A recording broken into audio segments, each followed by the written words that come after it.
Radhe Radhe everyone, pharmacist Anjali है। Welcome to my channel 250 days 250 new medicine का। आज है डे 3 और आज का हमारा टॉपिक है एस्प्रिन। अब हम जानेंगे एस्प्रिन किस नेम से मार्केट में अवेलेबल होती है और कितने एमजीज होती है। एस्प्रिन का chemical name acetyl salicylic acid है। अब नेक्स्ट क्वेश्चन इज ये किस नेम से मार्केट में अवेलेबल होती है। तो मार्केट में मोस्टली ये इकोस्प्रिन या डिस्प्रिन के नेम से आती है, जिसमें डिफरेंट डिफरेंट एमजीज आती हैं।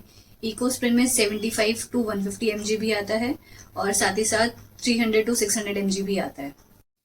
नेक्स्ट क्वेश्चन है कि इसके डोजेज फॉर्म किस तरीके से होते हैं। तो इसका माइल्ड डोजेज फॉर्म होता है 75 to 150 एमजी का, जिसको हम ओडी लेते हैं वंस इन अ डे।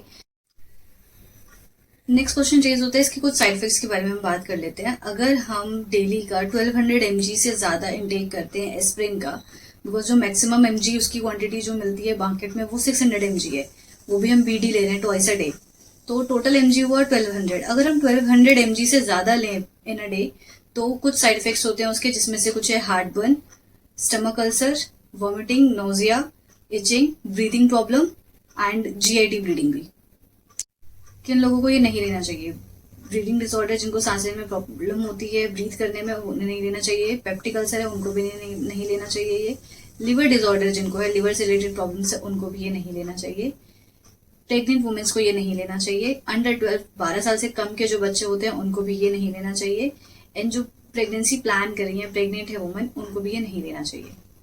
साथ ही साथ इसको विद एल्कोहल या विद ड्रिंक नहीं लेना चाहिए, जिसकी वजह से एस्प्रिन का जो साइड इफेक्ट है वो बहुत ज्यादा हो सकता है, मेजर। और जो प्लानिंग कर रहे हैं फॉर बेबी, उनको अपने डॉक्टर से रिकमेंडेशन मिलने के बाद ही लेना चाहिए कि हार्ट अटैक से प्रिवेंशन में हो सकता है लो एमजी में या लो क्वांटिटी में डॉक्टर आपको रिकमेंड करे लेने के लिए, तो विदाउट डॉक्टर कंसल्टेशन आपको ये नहीं लेनी चाहिए। चिकन पॉक्स में भी ये नहीं लेना चाहिए, बिकॉज चिकन पॉक्स में जो फीवर आता है वो आना जरूरी होता है और फीवर के लिए लोग एस्प्रिन का यूज करते हैं, तो चिकन पॉक्स के केसेस में एस्प्रिन नहीं लेनी चाहिए। हम बात करते हैं कि मेडिसिन के साथ हमें इन्हें नहीं लेना चाहिए। क्लोपिडोग्रेल, इंसुलिन ग्लार्गिन, डिलॉक्सिटिन, आइब्रूफेन, ओमेगा 3 पॉलीसेचुरेटेड और फैटी एसिड जो फिश ऑयल में पाया जाता है, इन मेडिसिन के साथ हमें एस्प्रिन नहीं लेना चाहिए, बिकॉज इन मेडिसिन के साथ एस्प्रिन का इंटरेक्शन एस्प्रिन के इफेक्ट को कम कर सकता है। अब हम बात करते हैं कि किन केसेस में हम एस्प्रिन को यूज करते हैं। एनाल्जेसिक यानी हार्ट रिलेटेड इश्यूज में हम इसका यूज करते हैं। आफ्टर सर्जरी डॉक्टर इसको रिकमेंड करते हैं माइल्ड अमाउंट में, लाइक 75 to 150 एमजी में, ताकि ब्लड थिनिंग हो सके और हार्ट अटैक जैसा कोई भी चांस ना हो।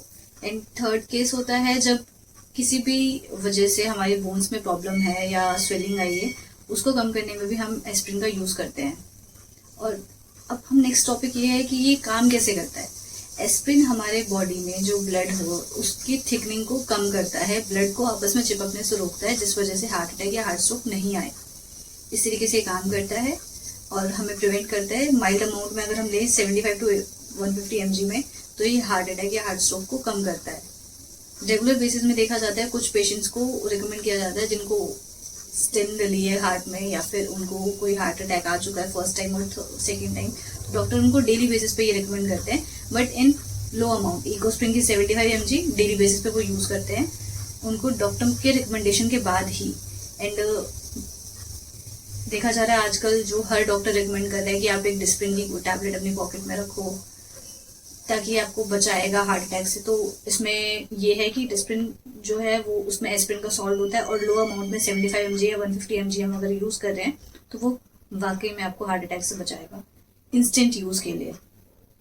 Thank you for watching this video. अगर वीडियो अच्छी लगी then do like, subscribe and share with your family and friends, ताकि उन्हें भी कुछ मेडिसिन की नॉलेज हो, स्पेशली एस्प्रिन जैसी मेडिसिन जो आजकल सबको जरूरत पड़ सकती है इस टाइम पे हार्ट अटैक से बचने के लिए। मे बी उनके काम ना आए, किसी और के काम है। So thank you.